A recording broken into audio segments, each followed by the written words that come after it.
l'entrepreneur doit être très innovant, lever des fonds, recruter, se diversifier. Sinon, c'est compliqué. Et ça va être de plus en plus ça dans les prochaines années. Là, dernièrement, par exemple, on a gagné un deal sur la microfinance. Dès qu'on voit que ce succès se répète une ou deux fois, on en fait un canal d'affaires. Donc, on va se spécialiser dans la digitalisation de la microfinance. Et tout ce qui ne marche pas, on laisse tomber. Et tout ça sur des cycles de 3 mois. Donc, on se réinvente constamment. On n'attend pas un an, parce qu'au bout d'un an, c'est déjà fini. Et je vous en conjure, j'ai fait la preuve de ça dans ma vie d'entrepreneuriale ou personnelle.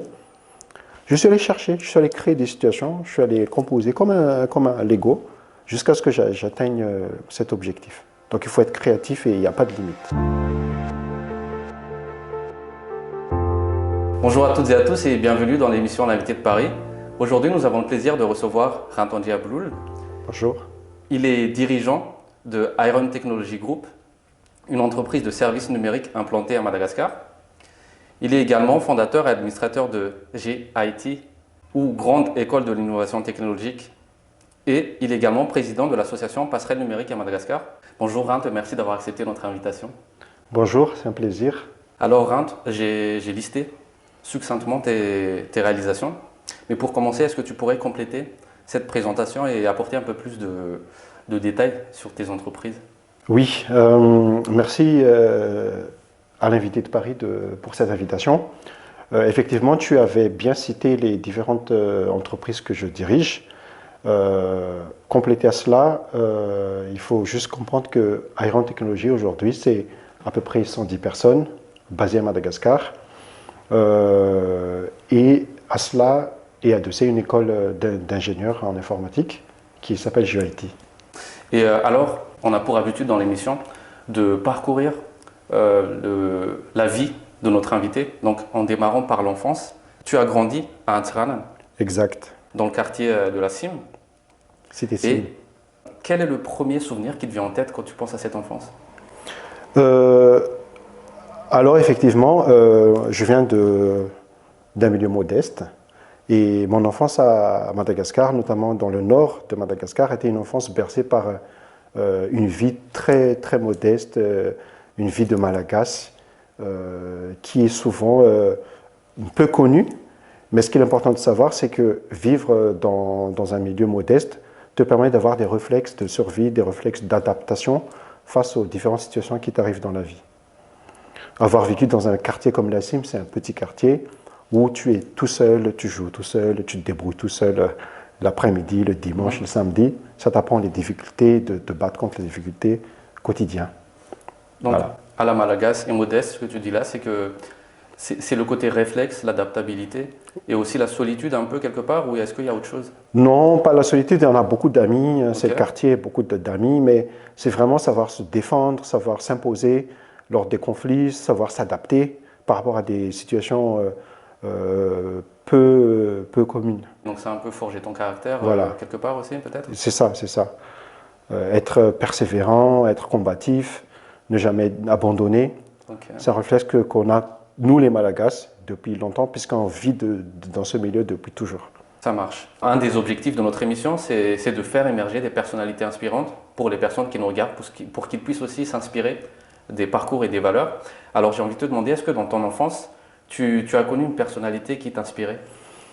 Une personnalité, pas particulièrement une, mais plutôt des personnes comme le fondateur de Facebook, le fondateur d'Amazon. C'est des gens, des informaticiens hein, comme moi, que j'ai beaucoup admiré dans le sens où c'est assez étonnant de voir des informaticiens, hein, donc ceux qui font du code, devenir des vrais businessmen qui savent lever des fonds, qui savent édifier des empires. Ça m'a toujours inspiré. Donc dans l'enfance, non, mais un peu plus tard alors finalement, c'est ça? Parce que ça le quartier. Oui, l'adolescence. Enfance en tant que tel, petit, j'ai pas vraiment de modèle. Et tu n'aurais pas aimé en avoir, ou est-ce que si c'était possible, quel genre de personnalité tu aurais aimé avoir comme source d'inspiration à cette époque-là? Ou peut-être que tu n'en avais pas spécialement besoin? Non, j'en avais pas. Je pense personnellement cette idée en tête. Oui. Ça marche. Tu as fréquenté le lycée Zafi Albert d'Antsiranana et le collège Saint-Joseph, dans l'ordre le collège Saint-Joseph et le lycée Zafelberg. Quel était ton trait de caractère en tant qu'élève et est-ce que tu faisais tes études dans un but précis? En tant qu'élève, c'est assez marrant parce que moi j'ai eu deux phases de réveil psychologique quand j'étais enfant. Au départ, jusqu'à peut-être classe de troisième, je m'en foutais un peu des études dans le sens où je ne voulais pas être perfectionniste, premier de la classe ou quoi que ce soit. J'étudiais pour étudier. Mais j'avais connu un incident en troisième, j'avais redoublé parce que j'étais malade. J'avais des problèmes de... J'avais redoublé et depuis que j'ai redoublé, j'ai commencé à me dire il faut que j'attrape le temps, il faut que je sois plus précis, plus perfectionniste dans mes études. Et à partir de là, j'ai commencé à avoir des très bons réflexes en tant qu'élève, être toujours le meilleur, avoir les meilleures notes, etc. C'est le déclic qu'il y avait eu à partir de la troisième, Ok. jusqu'en terminale. On va sauter le temps, on va parcourir les années. Après le lycée, tu as fait des études supérieures à l'ISPM pour ensuite poursuivre tes études en France. Alors moi, j'ai envie de savoir, est-ce que, deux choses, c'était facile dans la planification, le départ pour la France, et une fois arrivé en France, est-ce que c'était facile au niveau de l'intégration? Effectivement, aller en France, aller en Europe, ça a toujours été un rêve d'adolescent. Et même après le bac, je voulais déjà venir en France, mais malheureusement, je n'ai pas trouvé le canal pour y aller, la stratégie pour y aller. Comment j'ai pu venir en France, c'était vraiment par, je dirais, par force de persévérance. Je suis allé m'inscrire dans un cybercafé, un cybercafé gratuit. On avait 1 heure et au lieu d'aller parcourir Internet, etc., comme les autres, moi j'allais parcourir les universités. Je me suis inscrit en forcing dans toutes les universités de région parisienne et j'étais accepté. J'ai reçu des courriers, votre inscription est acceptée. À partir de là, j'ai fait le forcing pour trouver les frais d'avion, pour trouver un hébergement, pour trouver tout ce qui est logistique pour que je puisse venir et j'ai réussi dans ce sens. Donc je suis parti à mon bac plus 4, donc je n'ai pas terminé l'ISPM. Okay. Et je me suis inscrit à double formation à Paris, un DEA et un DESS. Et j'ai eu le diplôme, puis j'ai commencé à vivre, m'adapter vraiment en France en tant que salarié à l'époque. Tu viens de dire quelque chose d'intéressant, on rebondira un peu après sur l'intégration, mais j'ai pas envie de perdre le fil d'idée. Tu as dit que c'était un rêve, mais un rêve dans quel sens? Pour poursuivre les études ou tu avais vraiment autre chose au fond de toi par rapport à ce rêve-là d'abord? Moi j'étais toujours, je pense, un rêveur. Quand j'étais ado, je regardais la télé, je voyais le quartier de la Défense, la Tour Eiffel, je me dis un jour j'aimerais vivre là-bas. Et j'ai tout fait pour pousser cet objectif. Et c'est par rapport à une réussite peut-être, parce que Madagascar, on est quand même limité en avenir, en statut professionnel. Et je l'ai senti dès que j'ai commencé à évoluer à Tananarive, à la capitale. Et sur la partie intégration, comment ça s'est passé pour qu'on soit un peu plus concret, peut-être pour ceux qui nous regardent aussi? Il y aura peut-être des personnes qui vont faire des études et qui vont arriver en France. Alors toi, comment tu as fait? Comment ça s'est passé pour toi? Alors l'intégration, il est important de dire aux personnes qui aimeraient venir ici qu'il faut être très persévérant, très adaptatif par rapport à ce que vous connaissez à Madagascar. Moi, quand je suis arrivé, le premier réflexe que j'ai fait, c'est m'inscrire dans une boîte intérim. Parce qu'il faut payer son loyer, il faut payer ses charges, et ce n'est pas les parents à Madagascar qui auraient ces moyens-là. Donc il faut... moi, mon intégration s'est très bien passée, parce que j'ai compris très vite ce réflexe, travailler, gagner un peu d'argent, et commencer après à déjà finir ses études. Parce que, bon, si on ne finit pas ses études en France, on n'a pas de papier. On ne peut pas faire des transferts de... Comment ils appellent ça? Les changements de statut. Et tout ça, c'est un problème. Donc il faut être très, très, très discipliné, très carré, faire ce qu'il faut en termes de paperasse, de travail. Sinon, il n'y a pas de vie en France. Ok. Voilà. Tu viens de le dire tout à l'heure, hein, pendant plus d'une dizaine d'années, donc tu as été salarié derrière, après la fin de tes études. Moi, j'ai envie de faire un parallèle intéressant entre deux moments précis.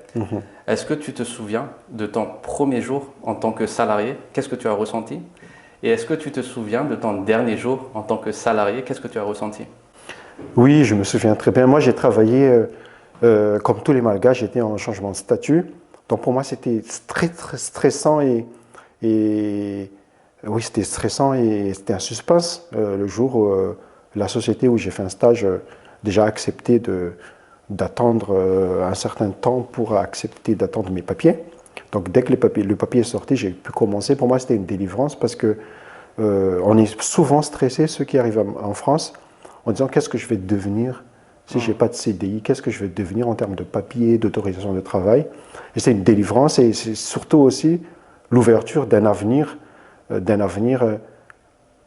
plus constant, plus pérenne par rapport à si je ne trouve pas de travail, bon, je suis obligé de rentrer à Madagascar. Si je rentre à Madagascar, ben, je vais avoir un salaire pas très confortable. Que vont dire mes parents, que vont dire ma famille. Tout ça, c'est des suspens pour le malgache. Et le dernier jour? Le dernier jour, alors moi j'ai commencé à développer mes entreprises en même temps que j'étais salarié. Okay. Du coup, quand j'ai pris la décision d'arrêter le salariat, j'avais déjà des signes de succès en termes d'entrepreneuriat. Du coup, c'était aussi une très bonne nouvelle en disant, voilà, je quitte la France, je vais rentrer à Madagascar, je vais développer mes actifs. C'était aussi une très bonne étape qui est quand même risquée parce que quand j'ai quitté le salariat, bon, on quitte quand même un salaire confortable. Moi, il faut comprendre que quand j'ai quitté Paris, je gagnais très bien ma vie, je voyageais beaucoup dans le monde professionnel. Donc tu te dis, est-ce que je quitte ce salaire pour une situation peut-être moins confortable ou peut-être qui va basculer 6 mois après d'avoir quitté le salariat. Ouais. C'était quand même un suspense et un challenge à prendre. Voilà. Quand je t'écoute, c'est intéressant de ne pas quitter tout de suite en fait finalement, mais s'il y a possibilité d'entreprendre à côté, si on parle de Madagascar, de le faire pendant qu'on est salarié. Parce que finalement, même là, tu l'étais, mais tu as eu cette appréhension de tout lâcher quand même. Oui, il faut être toujours malin dans la vie. Hein. Il ne faut pas penser théoriquement, parce que ce que vous pensez dans la théorie n'est jamais ce qui se passe dans la pratique. Donc si vous quittez votre emploi confortable, où vous étiez payé par exemple 4 000 euros, 5 000 euros, s'il y en a qui sont payés comme ça ici, vous lâchez quand même cet argent qui est constant pour une situation inconnue. Il faut vraiment avoir les reins pour cela. Hein. Voilà. Ok, donc je retiens, il faut être malin dans la vie. Il faut être malin, donc il faut commencer et paralléliser. Une fois que vous avez des signaux positifs, vous vous déconnectez. Voilà. Très clair avec le geste, très clair. En 2017, tu décides, donc, comme on disait tout à l'heure, de quitter le monde salarial pour aller entreprendre à Madagascar. Comment tu as su que c'était le bon moment et comment tu t'es préparé à ça? Comme je le disais précédemment, dès que j'avais vu qu'il y avait des signaux positifs, c'est-à-dire dans l'entreprise que j'ai créée, qui ne s'appelait pas à l'époque encore Iron Technology, parce qu'on a dû changer de nom suite à des noms qui ont été déjà pris par un ancien concurrent qui n'est pas à Madagascar, mais en Asie. Dès que j'ai commencé à avoir des clients vraiment costauds, qui reversaient mensuellement de l'argent dans l'entreprise, je me suis dit, c'est le moment ou jamais. Et à partir du moment où j'ai quitté vraiment le salariat, et je me suis concentré sur les entreprises, mon chiffre d'affaires a fait que multiplier puisque j'étais focus. Okay. Parce qu'avant, j'étais en réunion pour mon entreprise salariale et je n'avais pas 100% de mon temps ni de concentration. Tout à l'heure, parce qu'on a parlé de salaire, tu as parlé de salaire tout à l'heure, donc je vais bifurquer là-dessus. Est-ce qu'à un moment donné, tu t'es dit, ah, là, je gagne tel salaire, mais finalement, maintenant, avec les gros clients que je viens de gagner, ça me permet aussi de vivre et de partir à Madagascar. Donc, est-ce que c'était un paramètre aussi que tu as pris en compte pour te lancer ou c'est juste côté entreprise, tu avais des clients, donc tu t'es dit, ça va rouler, je peux rentrer Oui, il n'y a jamais assez de salaire pour se déconnecter. Okay. Ça, c'est clair parce que n'oubliez pas, quand on gère une entreprise, l'argent de l'entreprise, ce n'est pas l'argent du fondateur, puisqu'il y a des charges, il y a des choses à payer. Et le calcul est extrêmement, comment dire, pas profitable parce que pour pouvoir, par exemple, se verser 6 000 euros, net, okay. Il faut faire beaucoup de bénéfices pour pouvoir se verser ça. Mais une fois que vous voyez qu'il y a des signaux où vous pouvez vous verser un certain pourcentage, il faut quitter parce que le temps que vous avez consacré à partir de ce moment-là, c'est-à-dire 200% pour votre entreprise, et qui est d'ailleurs mon exemple, quand j'ai quitté, le monde salarial, mon entreprise faisait 300 000 ou 300 000 euros de chiffre d'affaires, okay. Un tout petit peu. Mais dès que j'ai quitté, on a fait l'année d'après 1 million. Donc j'ai fait x3 à cause du temps que je passe et le focus total que j'ai sur l'activité. Ok. J'avais insisté sur cette question dans le sens où je côtoie moi-même des personnes ici en France qui pensent qu'ils vont partir seulement à partir d'un moment où ils atteignent ce seuil de ce qu'ils touchent en salaire pour le côté confort. Donc en fait, ce n'est pas forcément le paramètre qu'il faut. Il faut, comme tu dis, il faut à un moment donné comprendre que ta présence Et tu as un sur le levier, terrain, voilà. ok, Ta ça va. présence est un levier qui permet de propulser le business. Par contre, si tu attends que d'avoir 100% de ton salaire, c'est difficile. C'est Ok. difficile parce que, encore une fois, 5 000 dans ta poche, c'est peut-être 100 000 euros de bénéfices pour la boîte. Et c'est compliqué d'avoir 100 000 euros de bénéfices au début. De bénéfices, hein. Hmm. C'est compliqué parce qu'il y a les charges, l'équivalent de l'URSSAF, la cotisation retraite, les charges, etc. C'est énormément, c'est beaucoup de charges, hein. Voilà. Ok. Bon, on va poursuivre. Donc, on peut considérer quand même que tu es issu de la diaspora. Est-ce que tu as rencontré des difficultés une fois à Madagascar en lien avec ça? Le fait que tu sois issu de la diaspora ou c'était pas forcément un facteur Si, parce que les Malgaches à Madagascar ont tendance à, quand ils voient la diaspora arriver, ils ont tendance à avoir à penser, hein, désolé pour nos compatriotes, à penser qu'ils peuvent exploiter la diaspora parce que la diaspora ne connaît pas les subtilités locales. Quand j'ai dit exploiter, c'est par exemple avoir une communication trop positive avec lui en disant oui, tout se passe bien, écoute, ne vous inquiétez pas, on va trouver les prestataires pour faire la prestation. Or qu'au final, ils n'y arrivent pas, ils ont une certaine difficulté. Donc, ils vous voient comme un patron. Donc, il y a beaucoup de communication positive, mais la réalité est souvent biaisée. Parce que, contrairement à une personne pure malgache où ils se disent, ah, celui-là, il sait quand même les prix du marché, les prix des prestations, je ne vais pas lui dire n'importe quoi parce qu'il ne va plus me faire confiance. Donc, être une diaspora, il y a quand même des inconvénients par rapport à la naïveté, la transparence, la volonté des personnes de travailler de manière intègre. Voilà. Et ça, du coup, tu l'as cerné tout de suite, dans le sens où tu avais compris que tu étais en face de certaines personnes qui avaient cette communication positive, ou tu l'as appris à tes dépens? Non, moi je le connaissais tout de suite parce que moi, tout d'abord, je me considère comme. C'est vrai qu'au niveau statut, j'étais diaspora, mais Ouais. je suis quand même un pur malgache qui connaît très bien les subtilités de Madagascar, puisque j'ai vécu à Tana pendant 4 ans quand j'ai fait une école d'ingénieur. Ok. Voilà. Le secteur dans lequel tu entreprends évolue très vite. Et on dit souvent qu'entreprendre nécessite d'avoir une vision. Alors, dans ce contexte évolutif, comment tu maintiens ta vision en tant que leader? Alors, moi, je suis dans le secteur des nouvelles technologies. Il faut comprendre que ça, et même être à Madagascar, c'est un frein pour moi parce que je baigne pas dans le monde purement technologique. J'arrive pas à suivre parce que les crypto-monnaies, la blockchain, l'intelligence artificielle avancent vraiment très très vite. Et c'est pas en étant à Madagascar qu'on peut être au courant de toutes les caractéristiques de ce milieu-là. Moi, ce que je fais, j'essaye de monter des squads et des équipes au fait à Madagascar, une innovation qui sont constamment sur les canaux d'apprentissage des technologies. Ils me signalent à l'avance, ah, rentre, fais attention, les technos sur lesquels on travaille commencent à être périmés, il faut qu'on regarde cette technologie, etc. D'une part. D'autre part, les clients aussi, nous, on est face au danger des crises européennes. Dès qu'il y a une crise européenne, comme tous nos clients, jusqu'à maintenant, la majorité sont des clients parisiens en France, ou français. Dès qu'il y a des problèmes en France, nous, on ressent de plein fouet parce que nos clients arrêtent les projets. Nos clients n'ont plus de budget. Donc, il faut être aussi très, très habile sur ce secteur-là. Donc, la seule manière d'être toujours innovant, c'est s'entourer de personnes compétentes, être tout le temps aux aguets sur les réseaux sociaux, sur les magazines, beaucoup regarder des comment dire ça, micro-blogs, etc. Sinon, on est vite dépassé. Voilà. Et est-ce que tu aurais pu être leader dans ces projets-là avec moins d'expertise dans le domaine?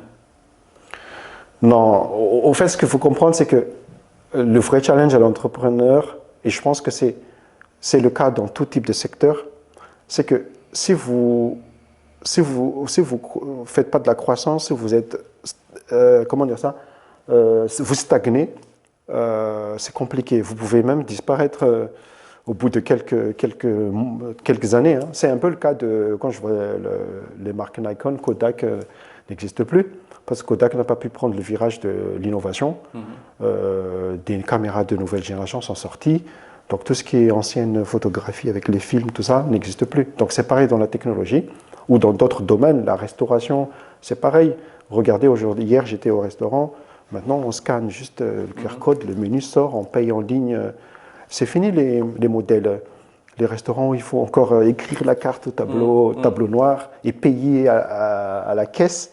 Tout ça évolue de manière très rapide. Donc l'entrepreneur doit être très innovant, lever des fonds, recruter, se diversifier. Sinon, c'est compliqué.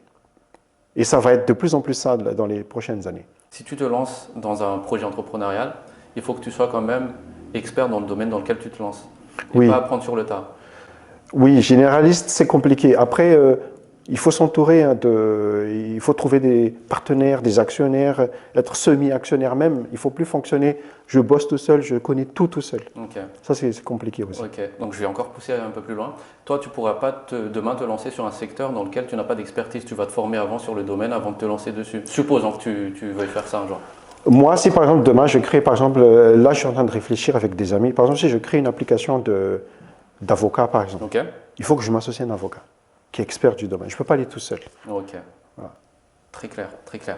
On va poursuivre et dérouler les années. Donc entre 2020 et 2022, tu as été secrétaire général du Club des entrepreneurs africains. Est-ce que tu peux nous partager ce que tu as constaté en termes de ressemblance et de différence entre les pays membres de cette association en termes de point de vue entrepreneurial? Oui, les ressemblances, c'est un club qui compte à peu près 200 entreprises en Afrique. Les ressemblances, je pense qu'elles sont évidentes. Hein, en Afrique surtout, c'est le problème de financement des entreprises en Afrique. On n'a pas cette chance ou cette opportunité, comme dans les pays modernes, comme en Europe, d'avoir des dispositifs comme la BPI, la Banque publique d'investissement, ou des financements territoriaux, départementaux. Donc, toutes les entreprises africaines sont face à ce problème. Il n'y a pas assez d'argent pour faire des investissements. Et quand il n'y a pas d'investissement, il n'y a pas de croissance. Il n'y a pas de levier pour s'accaparer des parts de marché importantes. On est vraiment bloqué à cause de ces aspects de financement. Voilà la ressemblance. Moi, je l'ai remarqué partout, que ce soit des petites entreprises, des moyennes entreprises ou des grandes entreprises. Bon, déjà, il n'y a pas de petites entreprises dans le groupe des entrepreneurs africains, parce que c'est censé être des entreprises qui ont déjà levé de fonds. Donc, c'est à partir de, je pense, les chiffres d'affaires de mémoire, c'est supérieur à 1 million d'euros. C'est la condition pour être dans ce club. Mais tous ont ces problèmes de croissance et de financement. Et ce qui est différent dans ce club, j'ai remarqué qu'il est plus simple pour les entreprises de lever des fonds de lever des gros fonds. Donc c'est plus simple de lever 3 millions que de lever 300 000. Parce que si vous levez 300 000, ça veut dire que c'est assez atypique, mais lever 300 000, ça veut dire que vous avez tellement besoin d'argent que vous avez besoin de 300 000. Ça veut dire que votre chiffre d'affaires est peut-être faible ou il y a des problèmes. Donc c'est très difficile parce que les actionnaires vont rentrer dans vos comptes. Est-ce qu'on peut voir le business plan? Est-ce qu'on peut voir la ligne investissement, les charges, le résultat brut, les impôts? Tandis que si vous levez 3 millions, ça veut dire que vous faites 10 millions. Et à 10 millions, vous êtes une entreprise bien structurée, solide. Donc ils vont moins vous embêter. Voilà. De mémoire, corrige-moi si je me trompe, mais du coup, à un moment donné, il a fallu que tu fasses appel à Miracap, qui est un fonds d'investissement. Là-dessus, tu étais sur quelle catégorie? Le petit coup de pouce qui nécessitait qu'on étudie tout, ou tu étais parti sur un… Non, c'est le petit. À l'époque, on a levé, tout le monde, de toute façon, le sait, il n'y a pas de secret de polichinelle dessus. Nous, on a levé à l'époque 250 000 euros. Mais Miracap, à l'époque, venait d'arriver sur le marché à Madagascar. Et effectivement, ils avaient analysé, et c'était très challenging de pouvoir avoir ce montant-là. Mais c'était quand même complexe parce qu'on a mis quand même 6 mois, 9 mois à faire nos accords. Ça marche. Le temps nous oblige à conclure, c'est passé très vite. Et pour conclure cette première partie, j'aimerais qu'on parte d'un de tes livres préférés, donc L'art de la guerre de Sun Tzu, c'est ça? C'est ça. Ouais. Donc pour faire très simple, il s'agit d'un traité stratégique chinois enseignant la manière de remporter des conflits grâce à la préparation, à l'adaptabilité, la connaissance de soi et de l'adversaire. Et les principes enseignés dans ces livres s'appliquent tant sur la partie leadership que dans la vie personnelle. Donc, est-ce que déjà tu as connu un moment de défaite ou d'échec dans ta vie et qu'est-ce que ça t'a appris? D'échecs et de défaites, oui, bien sûr. Quand j'en parlais à l'introduction, peut-être en off tout à l'heure, je disais on avait dû fermer la filiale Iron en France. C'est un échec. C'est un échec puisque se débarrasser, licencier des personnes en France, c'est pas simple. C'est un échec, mais c'est une leçon aussi qu'on a appris dans le sens où il faut faire attention lorsqu'on projette de la très forte croissance aux risques liés aux mauvaises modélisations du business plan en fait. Quand on dit je vais ouvrir la France, je vais faire 1 million sur la France, il faut faire attention parce que si vous n'arrivez pas à faire le chiffre d'affaires, il y a un problème puisque les charges sont déjà là. Et ça, en leçon, ça m'a appris à être maintenant très prudent, faire des stress tests, simuler des échecs de chiffre d'affaires et partir vraiment petit à petit par millimètre à un certain moment de votre croissance de votre entreprise. C'est bien d'aller vite un moment, mais un moment, c'est bien aussi de freiner, de faire attention, d'avoir une approche plutôt prudente. Voilà. Bah, merci pour ce partage parce qu'on peut très bien en fait, le prendre aussi dans le cadre de la vie personnelle, finalement, ce que tu viens de dire là. Cette fois-ci, vraiment pour conclure, quels sont les conseils que tu pourrais donner pour aller cette fois-ci chercher la victoire dans tout ce qu'on entreprend? Alors, pour chercher la victoire, que ce soit sur la partie commerciale, parce qu'on parle d'entrepreneuriat, ou personnel, moi je pense qu'il faut être créatif. Comment vous dire ça? Il y avait un ouvrage que j'avais lu, où je ne me souviens plus du nom, qui disait que l'être humain il est capable de créer des nouvelles choses à partir de rien. Ce qui nous différencie des animaux. Nous, par exemple, on se dit, ah, j'aimerais, là, vous êtes tout seul où vous en êtes, j'aimerais aller à Disneyland.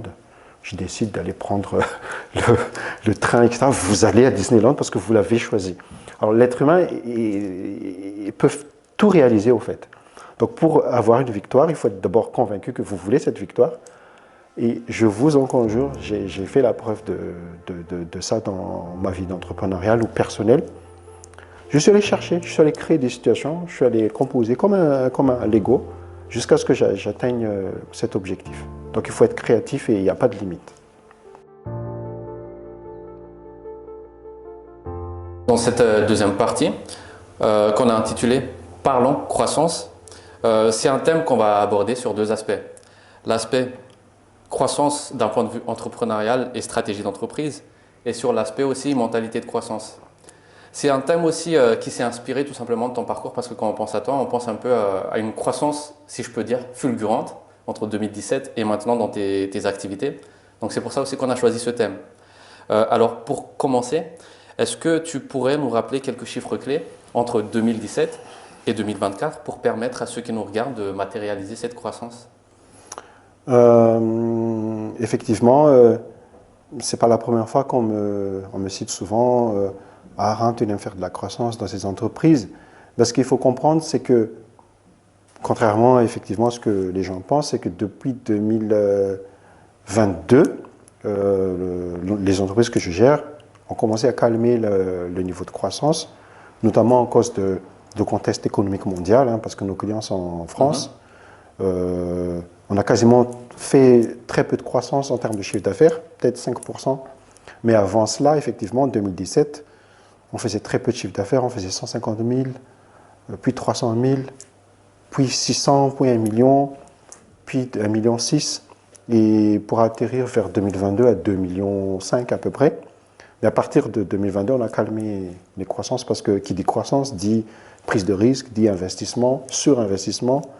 Mais au-delà de ça, quand vous surinvestissez et que le succès n'est pas au rendez-vous en termes de modèle économique, ben vous accumulez les pertes. Vous prenez des pertes, donc c'est très compliqué après de rattraper surtout les pertes.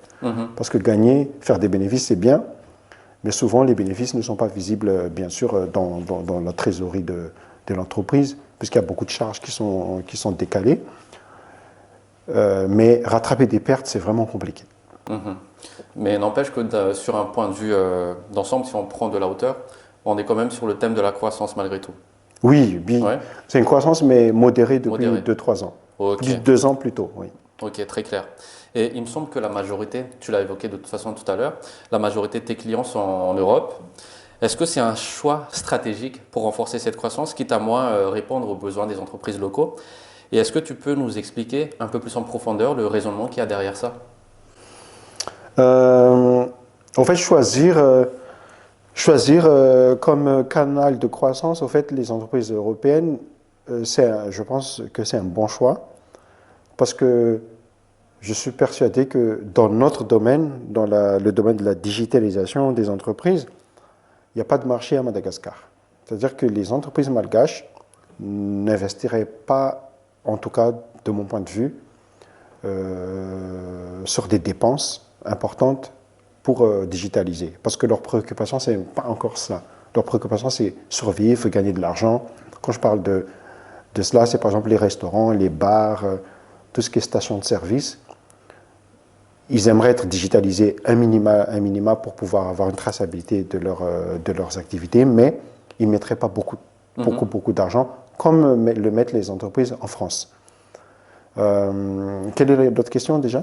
La question, c'était le raisonnement qu'il y a derrière ce choix de prioriser les clients C'est plutôt, comme je disais, c'est capitaliser sur des entreprises solides qui auront de l'argent pour digitaliser. Ces entreprises, c'est plutôt des entreprises européennes qu'africaines. Et pour ceux qui voudront se lancer un jour dans leur vie sur le marché extérieur, donc hors Madagascar, tout en étant basé à Madagascar en termes de présence physique, est-ce que tu peux nous donner des points clés sur lesquels les Occidentaux sont assez vigilants? Oui, en fait, les Occidentaux, ce qui fait que des pays comme la France ou l'Europe avancent et sont avancés, c'est que les Occidentaux ont déjà une manière de fonctionner qui est très rigoureuse. Ils aiment la qualité, ils aiment la transparence, ils aiment la rapidité aussi d'exécution de leur business, contrairement aux pays sous-développés, où il y a quand même un certain laxisme, un certain manque d'efficacité opérationnelle lorsqu'ils font des projets. C'est lié à plusieurs paramètres, hein, je ne vise personne pour cela. Alors, ceux qui veulent créer des business d'externalisation à Madagascar doivent vite s'adapter à ces contraintes de qualité, ces contraintes de transparence et d'exécution des projets. Il faut oublier, comment dire ça, les réflexes africains, les réflexes malgaches, comme quoi, ah oui, je livrerai plus tard, je ne suis pas transparent dans la qualité de ce que je livre. Donc il faut vraiment monter ces standards. Monter ces standards et prioriser satisfaction du client. Sinon, vous n'arriverez à rien. Parce que gagner un deal, c'est une chose, mais l'exécuter, c'est encore autre chose. Voilà. Je vais rebondir sur cette partie point de vigilance que tu viens d'évoquer. En off, on a échangé aussi sur une partie où tu disais, ok, c'est bien de se lancer à Madagascar, mais il faut être conscient et vigilant sur certains points. Est-ce que tu peux nous le dire maintenant ici en partage aussi avec les personnes qui nous regardent? En fait, nous, en tant que diaspora, lorsqu'on va arriver à Madagascar, déjà, c'est un avantage et un inconvénient. L'avantage, c'est qu'on vient avec des actifs, de la trésor, des investissements pour le pays. Mais le désavantage, c'est que les Malgaches locaux vont nous considérer comme des superstars, des riches.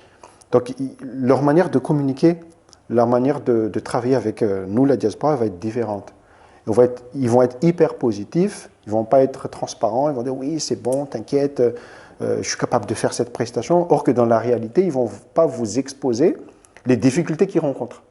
Les difficultés qu'ils rencontrent, leur incapacité, par exemple, à fournir la vraie qualité que vous attendez. Et ça va créer des frustrations, des divergences sur le moyen terme.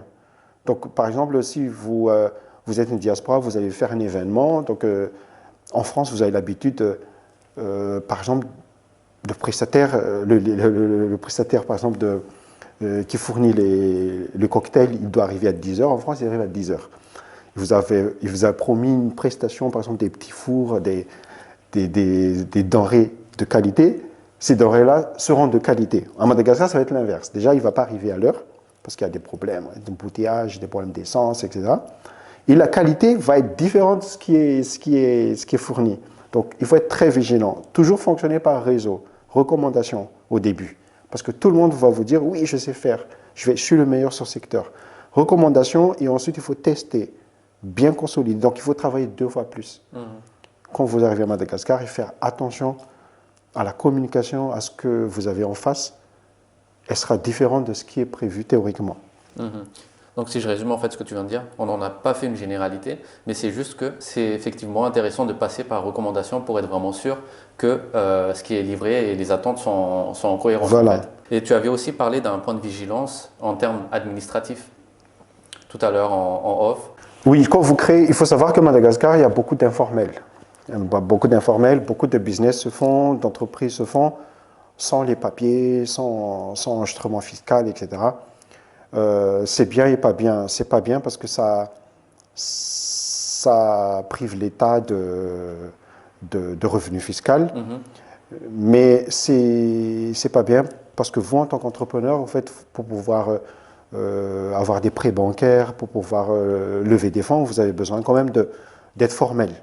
Parce que si demain vous levez 300 000 euros et que vous n'avez pas de compte en banque, tout est informel, ça ne passera pas. Donc ce qui est important, c'est déjà se formaliser un minimal. Dès que vous formalisez ensuite, il va falloir, travailler avec ces outils-là. Il va falloir déclarer,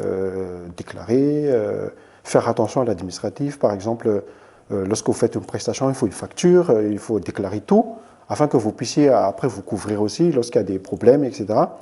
Donc ce que je veux dire par là, c'est que administrativement, c'est différent de l'entrepreneuriat en France. Parce qu'en France, tout est automatisé. Donc il va falloir vraiment faire attention à ces aspects administratifs, faire attention aussi, comme je disais en off tout à l'heure, être entrepreneur à Madagascar peut avoir aussi peut poser un risque fiscal parce que vous êtes responsable pénalement de l'entreprise et que si vous n'arrivez pas à payer un prestataire local qui porte plainte, vous pouvez vite avoir des problèmes à cause de cet aspect administratif en tant que président d'une entreprise, en tant que, je sais pas moi, PCA d'une entreprise, il faut faire attention. Donc il faut vraiment bien réfléchir à ce qu'on fait, plus que faire attention quand vous êtes en France. Voilà. Donc en gros, si je résume, tu pousses vers le formel, que ce soit même pour le bien de l'État en soi, et aussi être vigilant sur le suivi administratif des activités derrière, donc être toujours agile, être toujours en veille. On va revenir sur le côté clientèle à l'étranger, donc qu'on a évoqué tout à l'heure parce qu'on était parti sur ça au départ. Est-ce que dans tes activités, il peut exister aussi une forme de bouche à oreille, malgré la distance et l'externalisation de la prestation depuis Madagascar, ou est-ce que les clients se gagnent uniquement par force de stratégie commerciale? Les deux. Okay. Nous, par exemple, on a une vraie force commerciale à Madagascar qui prospecte à distance en utilisant des outils professionnels comme LinkedIn et des outils de mailing de masse, qui représentent aujourd'hui, je pense, 65% de notre chiffre d'affaires récurrent. Mais le delta, du coup, de passer de 65 à 100%, c'est des nouveaux deals qu'il faut aller chercher chaque année. Et ce n'est pas facile. C'est pas facile parce que ça représente quand même des centaines de milliers d'euros. Du coup, là, on fonctionne dans cette partie-là. Une moitié, au fait, se fait par recommandation des clients Donc des clients qui sont contents, sous impulsion bien sûr du dirigeant, va recommander notre entreprise à ses amis, à ses partenaires. Et des fois ça marche, des fois ça ne marche pas, mais il faut être un peu présent de temps en temps. C'est pour ça d'ailleurs que je fais l'aller-retour en France et à Madagascar. Je profite pour déjeuner avec des clients, pour voir des partenaires à eux, et ça se pratique vraiment bien. Et le restant, il faut aller chercher, c'est la chasse, c'est le combat. Donc il faut chercher, il faut aller écrire, il faut appeler. Et des fois, on se fait dégager, hein, j'ai pas besoin, ah non, non, on ne connaît pas Madagascar, qui êtes-vous, arrêtez de m'écrire. Moi, je reçois plein de messages comme ça. Mais c'est le jeu, c'est le jeu de l'entrepreneuriat. Et toujours pour rester sur cet aspect perception client, en 2023, donc, tu as Iron qui a gagné un trophée.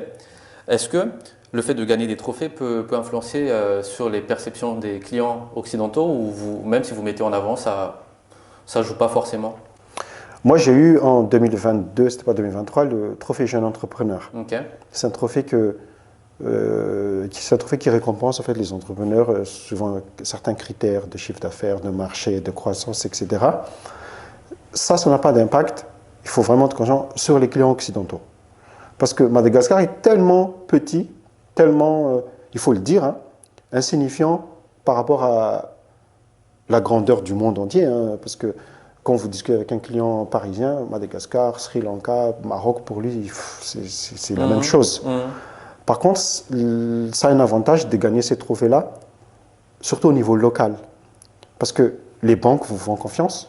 Parce que quand vous dites « j'ai gagné le trophée jeune entrepreneur », délivré par une enseigne prestigieuse, dès que vous contactez les banques, des nouvelles banques, ils vont vous ouvrir la porte. Ah ok, c'est vous le trophée jeune entrepreneur, voilà. On vous reçoit. Donc ça c'est fluide en local, mais pas trop signifiant au niveau international. Une des difficultés qu'ont sûrement rencontré tes clients, c'était la période du Covid-19 et qui, par ricochet, ont forcément dû impacter tes activités. Aujourd'hui, tu as le recul de l'expérience. Alors, est-ce que tu peux nous partager les premiers réflexes qu'il faut avoir pour un entrepreneur en cas de crise majeure? Voilà. Déjà, il ne faut jamais sous-estimer des signaux, en tant qu'entrepreneur, des signaux faibles qui viennent de l'extérieur. Moi, par exemple, j'écoute beaucoup c'est un réflexe que j'ai chaque jour. D'abord, je commence par les infos internationales. J'écoute ce qui se passe aux États-Unis, en France, le gouvernement, par exemple, en France de Macron a été dissous. C'est des choses qu'il faut être vraiment à l'écoute. Après, je passe aux informations locales. Alors, déjà, ce qu'il faut faire en période de crise, c'est toujours aller jusqu'au fond de la réflexion. Qu'est-ce qui se passe? Quel impact ça a sur mon chiffre d'affaires? Si mon chiffre d'affaires baisse de 30%, est-ce que j'ai assez pour payer mes salaires, mes charges, mes loyers, etc. Il ne faut pas hésiter à être très réactif. C'est peut-être l'erreur que j'aurais fait ces dernières années, c'est manquer de réactivité face à une crise. Donc s'il faut licencier, il faut licencier. Ça fait du mal, mais il faut penser à ses intérêts de groupe. En disant, si je garde trop de personnes qui ne sont pas staffées, il n'y a pas de chiffre d'affaires, je risque de ne pas payer le loyer, donc je fais 6 mois de loyer de retard, c'est compliqué, c'est dangereux, ou je ne paye pas les impôts, c'est dangereux. Donc il faut être très réactif, comme à l'inverse aussi, quand il y a un succès sur un appel d'offres ou sur un marché, il faut recruter aussi pour exécuter. Donc il faut être très agile dans les deux sens. Voilà. Et corrige-moi si je me trompe, hein, parce que je ne connais pas assez, mais à mon sens, tu es dans un secteur où il y a beaucoup d'opportunités et où il est essentiel de se rappeler de son cœur de métier. Alors, comment vous identifiez les opportunités qui vous correspondent et comment, de manière générale, on peut penser les opportunités dans la vie? Alors, moi, je m'inspire beaucoup je disais tout à l'heure, en ouvrage d'un livre qui s'appelle Lean Startup. En fait, moi, je pense que le temps est révolu pour les entreprises. J'appelle ça les dinosaures ou les éléphants. C'est des très grandes entreprises qui font beaucoup de business plans, d'études pour pouvoir aller sur le marché dans 1 an, 2 ans. Ça ne marche plus. Il faut fonctionner en micro-timing. C'est-à-dire que nous, par exemple, dès qu'on détecte des succès, par exemple, on arrive là dernièrement, par exemple, on a gagné un deal sur la microfinance, c'est-à-dire digitaliser les entreprises de microfinance. Dès qu'on voit que ce succès se répète une ou deux fois, on en fait un canal d'affaires. Donc on va se spécialiser dans la digitalisation de la microfinance. Et tout ce qui ne marche pas, par exemple, à un moment, on a été focus sur la digitalisation du secteur médical, tout ce qui est pharmacie, etc. Mais dès que ça ne marche pas, on laisse tomber. Et tout ça sur des cycles de 3 mois. Donc on se réinvente constamment. Donc on surfe sur le succès par trimestre et on change les stratégies et la manière d'organiser les équipes par trimestre.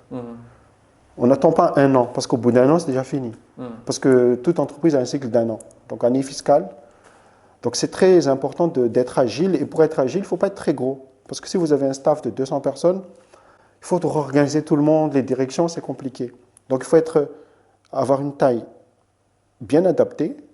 Je pense que 100, 110 personnes à Madagascar, c'est une bonne taille. Et s'adapter au marché de manière continue. C'est très compliqué, mais bon, c'est comme ça. Comme je l'évoquais au début, la notion de croissance, c'est aussi un état d'esprit qu'on peut appeler la mentalité de croissance. Et une psychologue nommée Carol Dweck le définit très bien. Alors j'aime bien comment elle a défini, donc je vais te le citer. C'est croire que nos capacités peuvent être développées grâce à l'effort, l'apprentissage et à la persévérance. Donc effort, apprentissage, persévérance. Déjà, qu'est-ce que ces trois mots-là t'évoquent par rapport à cette définition? Déjà, je trouve que c'est trois concepts importants. Et je pense que c'est tout à fait le nouveau concept et les nouvelles armes de l'entrepreneur aujourd'hui. Parce que il faut pas oublier qu'on ne gagne rien sans rien. Il faut travailler beaucoup plus de nos jours. Il faut faire beaucoup plus d'efforts. Et malheureusement, la vie n'est pas un fleuve tranquille. Ça, c'est fini. Donc, ça va être de plus en plus le cas dans les prochaines années, je suis persuadé. Parce que qu'est-ce qui se passe aujourd'hui? C'est que sans analyser les indicateurs macroéconomiques mondiaux, moi, je pense qu'on va rentrer dans une année 2025 difficile, dans tous les secteurs. Ça, Madagascar va le prendre en plein fouet fin 2025 et 2026. Donc, il va falloir ces trois concepts-là. L'effort, c'est quoi déjà? La persévérance. C'était effort, apprentissage et persévérance. C'est ça. Je suis tout à fait aligné à ces concepts. Maintenant, on va basculer sur la vie personnelle. Comment tu te fixes des objectifs et est-ce que tu as des méthodes particulières pour les atteindre? En objectif personnel, il y a, moi, par exemple, ce qui est important pour moi, personnellement, c'est prendre plus de temps pour moi, mes amis et ma famille. Chose que je faisais peut-être moins en 2018-19 parce que j'étais en pleine croissance. Aujourd'hui, pour pouvoir avoir plus de temps pour soi, donc il va falloir grossir suffisamment pour pouvoir recruter des managers, des directeurs auxquels il faudra que je délègue, et je commence à le faire, et je le fais vraiment de manière efficace, je pense. Je délègue beaucoup, et je donne vraiment des responsabilités à chaque secteur, ressources humaines, finances, commerciales, marketing. Et je donne vraiment le pouvoir et l'autonomie à ces secteurs-là de se développer pour pouvoir avoir plus de temps libre. Et c'est vraiment le challenge, je pense, de tout entrepreneur, c'est il faut suffisamment être à l'aise dans la gestion de son entreprise pour pouvoir dégager du temps. Parce que si vous travaillez jusqu'à 2 heures du matin tous les jours, finalement, ça ne sert à rien d'être entrepreneur. Voilà. Donc, tu as utilisé un mot-clé qui m'intéresse tout à l'heure, c'est savoir organiser, sur le terme de la gestion d'entreprise. Est-ce que, au fil des années, tu as suivi des formations en lien avec la gestion de tes entreprises depuis ta sortie du monde salarial? Non, j'ai vraiment appris sur le tas, mais j'ai un avantage que j'apprends vite et j'apprends de manière très adaptative. Donc, lorsqu'il y a des réunions, par exemple, des conseils d'administration, il y a des documents qui sont envoyés à l'avance par les différentes directions. Par exemple, donc ces documents, c'est des documents comme ça, où il y a la rentabilité de l'entreprise, les différentes charges, etc. Donc, il faut apprendre la compta, apprendre les finances, lire et être critique, avoir un avis critique, même si je n'ai pas été expert en analyse de documents comptables ou financiers. être critique et dire pourquoi cette ligne-là, elle est différente de l'année dernière. Est-ce qu'il faut appeler? Pourquoi? Est-ce que tu peux m'expliquer? Et prendre des décisions aussi à partir de ces indicateurs. Donc moi, j'ai appris sur le tas. Et je pense que c'est un avantage et un inconvénient. Un avantage, c'est que ça permet quand même moi de donner des idées nouvelles par rapport à ces indicateurs financiers et comptables ou opérationnels. Et c'est un inconvénient, c'est que si je manque de réactivité, si on manque de rigueur et de criticité, au fait, de connaissances sur ces aspects-là, ça peut être aussi un risque pour l'entreprise. Voilà. Donc, comment a évolué ta posture en tant qu'entrepreneur donc sur ces 5 dernières années, on va dire, et quels sont les changements clés que tu as identifiés chez toi? En termes de posture, j'ai toujours eu une posture de conquérant, de marché. Viens, on lève des fonds, viens, on va faire une fusion-acquisition. C'est une posture que j'ai toujours, je pense. Mais face à cela, il y a aussi la réalité. La réalité, quand on veut lever des fonds, il faut avoir un état financier positif et profitable. Et face aux derniers indicateurs, surtout des indicateurs de crise en 2022-2023, naturellement, on est vite remis à sa place par la réalité. Donc demain, par exemple, si je veux lever en France 2 millions d'euros, aujourd'hui, on est incapable de lever 2 millions d'euros puisqu'on n'arrive pas à faire 2 millions de 4 millions, 5 millions d'euros de chiffre d'affaires. Du coup, la posture de conquérant hyper positif a été, je pense, en tant que personne entrepreneur visionnaire et dynamique, j'ai vite vu ces dernières années que les rêves ne sont pas que des rêves, il faut aussi avoir les prérequis pour les réaliser.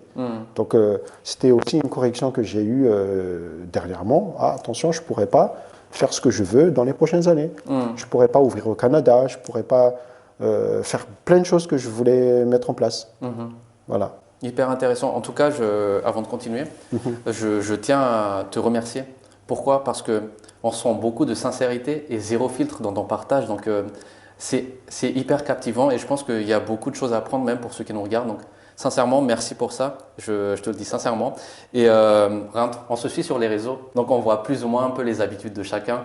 Et moi, je suis convaincu que nos habitudes façonnent nos quotidiens.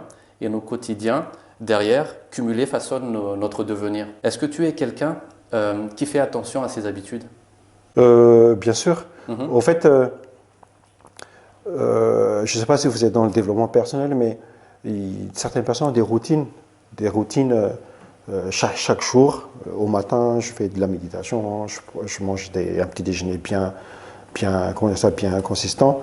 C'est des habitudes effectivement qui forgent la personnalité parce qu'elle a une croyance et cette croyance, il faut qu'elle soit basée sur des choses sur lesquelles elle croit et effectivement, je suis tout à fait aligné à cela.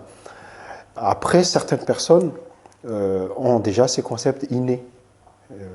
Par exemple, ils se disent « Ah, moi, je n'ai pas besoin de suivre une routine, une habitude particulière, mais je suis convaincu que ce que je fais est inconsciemment cumulé et me forge ma personnalité. » Ça dépend de chacun de nous.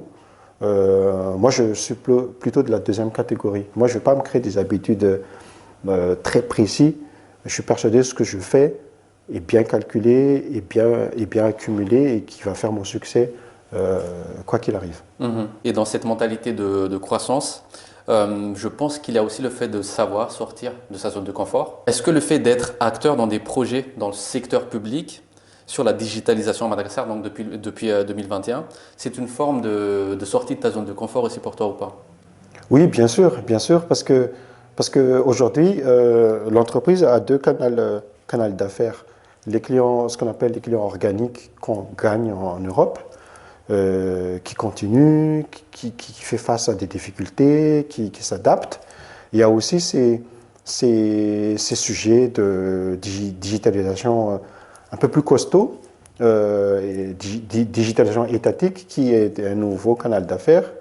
Et ça, effectivement, c'est une découverte. C'est une découverte, c'est un challenge. On essaie de voir ce qu'on peut faire, parce que quelque part, ça dessert aussi les intérêts du pays. Parce que, est-ce que uniquement les entreprises européennes très grosses qui peuvent bénéficier des marchés de digitalisation en Afrique? Je pense que non. Je pense que les acteurs locaux, que ce soit à Madagascar, en Côte d'Ivoire, au Mali, les entrepreneurs maliens, ivoiriens et malgaches peuvent aussi prétendre à ces sujets-là. Et dans le concret, un peu par curiosité, vous faites quoi du coup par rapport à ce marché? Qu'est-ce que tu as comme rôle dans... Nous, par exemple, on a gagné quelques marchés. Par exemple, on fournit des data centers pour l'État. On s'occupe aussi de la cybersécurité nationale du pays. On recommande le pays sur les différentes travaux à faire pour sécuriser les institutions publiques, le trésor public, la Gérama, etc. Est-ce que c'était facile d'appréhender ce projet, étant donné que c'est sur le secteur public cette fois-ci? Et qu'est-ce que tu as retenu comme leçon à titre personnel? C'est pas facile d'aller sur ces marchés parce que ça nécessite quand même un certain savoir-faire lorsqu'on répond à des dossiers d'appel d'offres. Bon, j'ai l'avantage d'avoir travaillé dans une entreprise européenne où on faisait des appels d'offres. Du coup, on s'est vite adapté. J'ai pu recruter les bonnes personnes pour pouvoir bien rédiger, bien mettre en face des demandes de l'État, un bon dossier et de bonnes réalisations.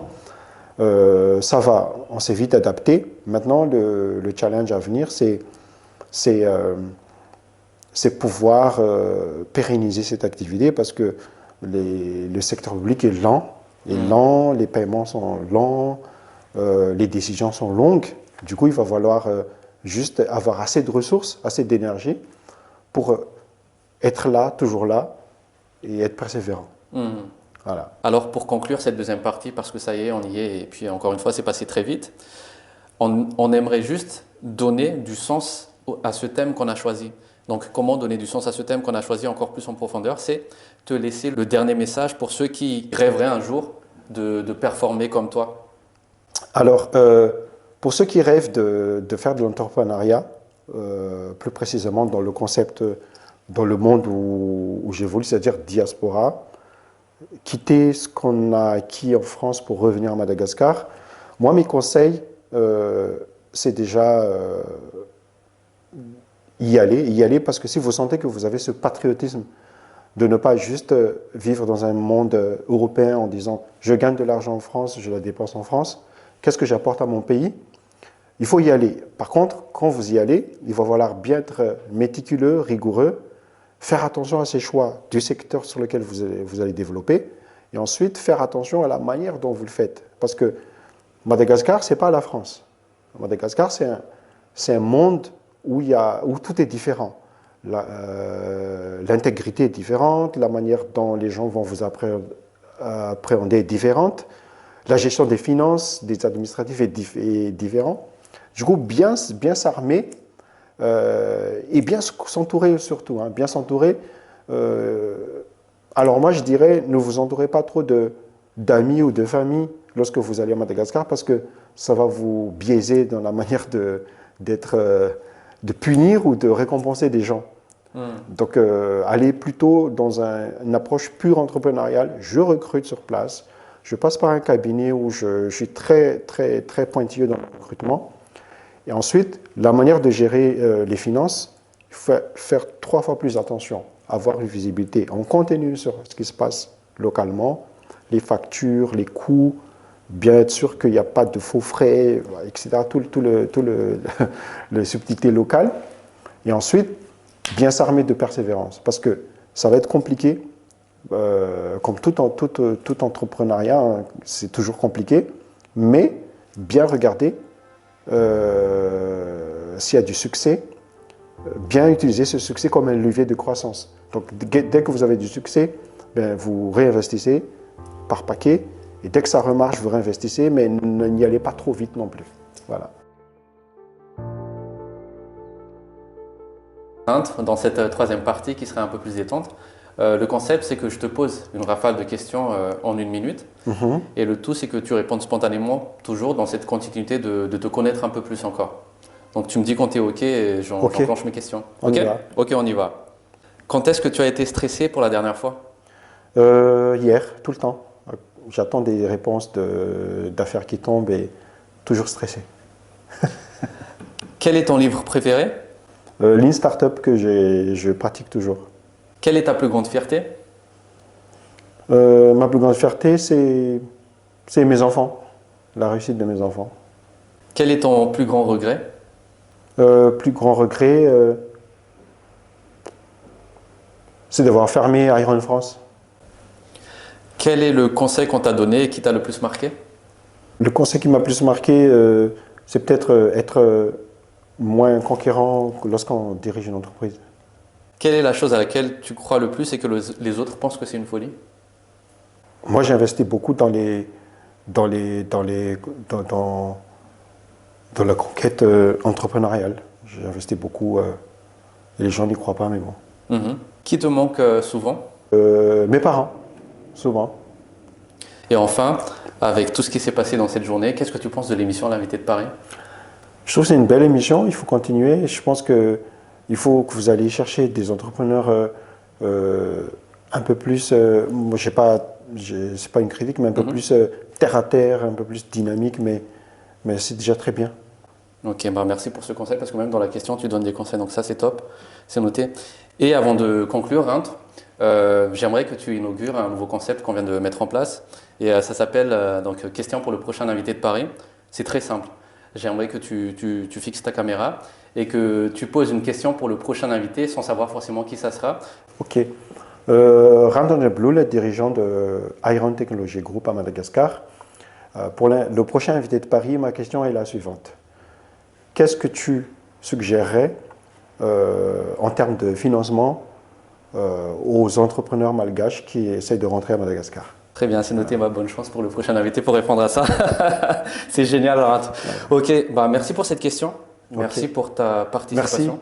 Et merci à l'invité de Paris pour cette invitation. J'espère que j'aurais pu donner des tips ou des conseils aux futurs entrepreneurs qui aimeraient encore persévérer à Madagascar.